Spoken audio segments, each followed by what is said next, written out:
Delhi BJP सांसद गौतम गंभीर हमारे साथ हैं और ये आज चुनाव प्रचार भी करने पहुंचे। जनसभा यहाँ पर जो प्रत्याशी हैं अर्जुन पाल सिंह, उनके समर्थन में यहाँ पर पहुंचे हैं जनसभा करने के लिए। सबसे पहले मैं आपको कुछ सवाल, सबसे पहला यही है कि आपके लिए इस बार कहेंगे चुनाव में, नगर निगम चुनाव में दो मुख्य मुद्दे क्या हैं? सिर्फ दो की अगर बात करें, दो मुख्य मुद्दे ये हैं कि जिस तरीके से काम हुआ है तीनों ही लैंडफिल्स में, उस काम को और तेज़ी से आगे लेके जाना और अगले हमारे कार्यकाल में हम इन तीनों लैंडफिल्स को ख़त्म कर पाएँ।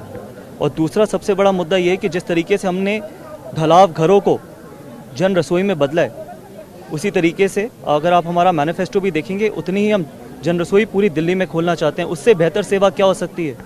किसी को अगर आप पेट में जिसके खाना डाल रहे हैं, उससे बेहतर जन सेवा कुछ नहीं है।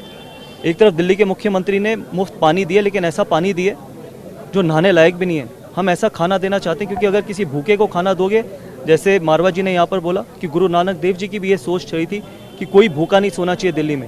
ये भारतीय जनता पार्टी की एक पहली शुरुआत है। हमने ईस्ट दिल्ली में 4 जन रसोई ऑलरेडी खोल रखी है, 4000 लोगों को हम रोज़ खाना खिलाते हैं। ऐसे ही भारतीय जनता पार्टी इस बार फिर चुनाव जीतेगी, जन रसोइयाँ खोलेगी, लाइब्रेरीज खोलेगी। और सबसे इम्पॉर्टेंट चीज़, अगर हम आगे जाके अगले चुनाव काल, अपने कार्यकाल में अगर हम पार्किंग के लिए मल्टी लेवल पार्किंग्स बना सकते हैं। अभी तक हमने 3000 व्हीकल्स की पार्किंग बनाई। अगर हम 3 लाख तक व्हीकल्स की पार्किंग बनाते हैं तो जो दिल्ली की समस्या है ना, ये कि जो रोड पे ट्रैफिक जाम होते हैं, ये आधी से ज़्यादा समस्या दूर हो जाएगी। ये दिल्ली के मुख्यमंत्री नहीं करेंगे, जो उनका काम है, क्योंकि उन्होंने राजनीति करनी है, हम सेवा करने आए हैं। आम आदमी पार्टी के सौरभ भारद्वाज कहते हैं कि हमको आप जिताइए और हम 1 साल में ही से जो कूड़ा जो इकट्ठा है, जो कूड़ा इतना बड़ा कूड़े का पहाड़ बना है, उसको खत्म कर देंगे। देखिए, आप मुख्यमंत्री जी से पूछिए, मुख्यमंत्री जी खत्म कर पाएंगे? अब मुख्यमंत्री जी के सवाल लेके आया करिए मेरे सामने, जिन्होंने 100 स्कूल, कॉलेज, हॉस्पिटल का वादा किया था। आप किसी का भी लेके आएंगे सवाल, तो मेरा फ़र्ज़ नहीं बनता कि हर व्यक्ति के सवालों का जवाब देने का।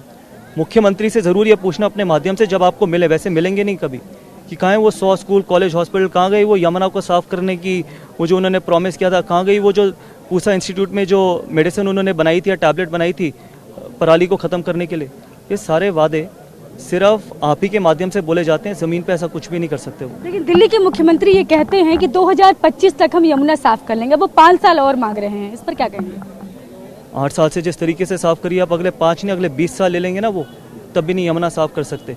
यमुना साफ़ करने के लिए नियत चाहिए, नियत होगी तो बहुत चीज़ें साफ़ हो जाएंगी। जैसे अगर आप गाजीपुर पे अपने क्रू को लेके जाइए और देखिए किस तरीके से काम हो रहा है, 50 फीट नीचे आया, आपकी आंखों के सामने दिख जाएगा। यमुना पिछले 8 साल में साफ़ नहीं हुई है और ख़राबी हुई है, और आपके पास सिर्फ एक सोल्यूशन है, उसको स्प्रिंकल करने का, पानी जो फोम हटाने का। इस तरीके के मुख्यमंत्री हैं और अपने आप को ब्यूरोक्रेट कहते हैं। जो व्यक्ति अपने आप को ब्यूरोक्रेट कहता है, इतना पढ़ा लिखा व्यक्ति कहता है, उसके पास इस तरीके के सोल्यूशन है, तो आप खुद ही देख सकते हैं दिल्ली की क्या हालत है।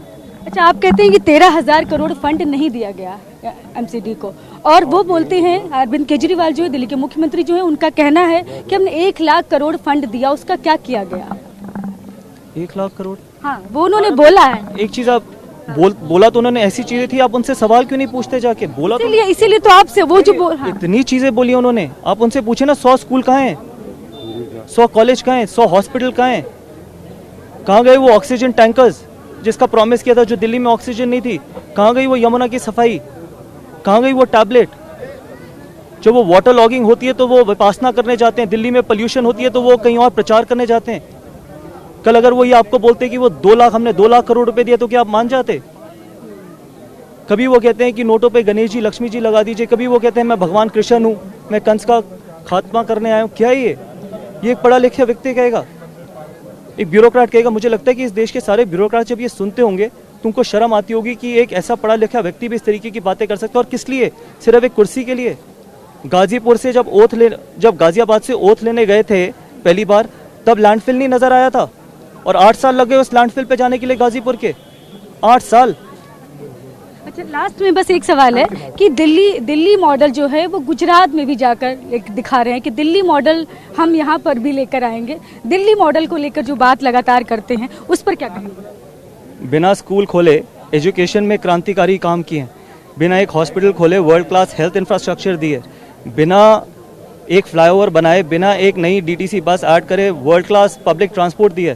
तो इससे ये साफ होता है, काम मत करिए, करोड़ों रुपए मीडिया को दीजिए, आपके न्यूज़ चैनल्स पे, बाकी न्यूज़ चैनल्स पे ऐड चलाइए, प्रिंट में ऐड लगाइए, काम की कोई ज़रूरत नहीं है, सिर्फ प्रचार जो दिल्ली की जनता की जेब से पैसा जाता है वो न्यूज़ चैनल्स में, मीडिया में लगाइए, सारा नैरेटिव सेट हो जाएगा। लेकिन हमारे जैसे नहीं। सभी के चैनल्स में चलता है मैडम। तो ये है बीजेपी के सांसद गौतम गंभीर। इन्होंने कहा कि इतना टाइम लग गया अरविंद केजरीवाल को कूड़े के पहाड़ पर जाने में, जबकि जब शपथ ली थी उन्होंने तो कहा था सबसे पहले वो वहीं गए थे, लेकिन आज इतने सालों बाद कूड़े के पहाड़ का आखिर क्या हुआ।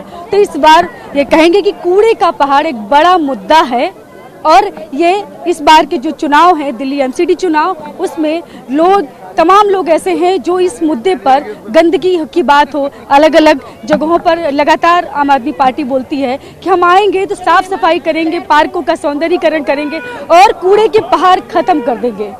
इस पर यहाँ जो ये युवा सांसद हैं गौतम गंभीर, इन्होंने बताया कि सिर्फ वादे झूठे हैं। कैमरा पर्सन मनीष के साथ में शालिनी वाजपेयी, TV9 भारत दिल्ली।